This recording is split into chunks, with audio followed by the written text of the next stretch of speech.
जैसे ही धुएं की चादर हटी, रेस्टार की आंखें फटी की फटी रह गईं। सामने का मंजर उसकी रूह तक को हिला गया। उसका सबसे करीबी, उसका दायां हाथ ज्ञान भाई, अब ब्लैक 444 के साथ खड़ा था। जिसे उसने भाई माना, वही आज उसके पीठ में खंजर घोंप चुका था। तभी आसमान चीरा एक फाइटर जेट की गरजती आवाज ने, बम गिरते हैं, चारों तरफ धमाके, आग, चीखें, जलती गाड़ियां और भागते लोग। ज्ञान भाई और ब्लैक 444 अंधेरे का फायदा उठाकर वहां से फरार हो जाते हैं, पर रेस्टार वहीं खड़ा रह जाता है, जैसे उसकी आत्मा वहीं जल चुकी हो। इंडिया का सबसे ताकतवर माफिया आज अकेला खड़ा था। उसी जलते माहौल में काली लैम्बोर्गिनी की आवाज गूंजती है।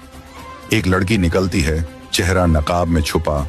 वो सीधा रेस्टार के पास आती है और बिना कुछ बोले उसे गाड़ी में बिठाकर वहां से ले जाती है। दूसरी तरफ ब्लैक 444 और ज्ञान भाई एक खुफिया बंकर में पहुंचते हैं।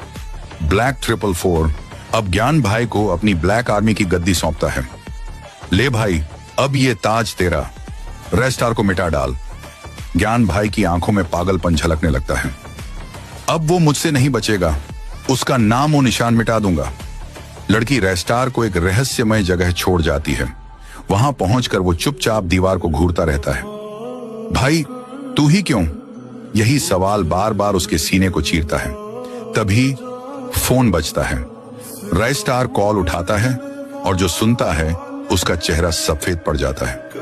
बिना कुछ कहे वो अपनी काली मस्टैंग उठाता है और एक प्राइवेट हेलीपैड की ओर बढ़ता है।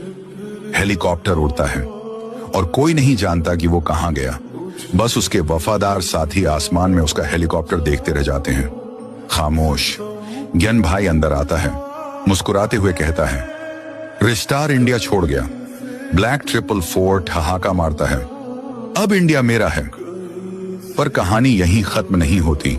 सवाल अब ये नहीं है कि रेस्टार कहां गया, सवाल अब ये है, अब वो वापस लौटेगा, किसी को नहीं पता।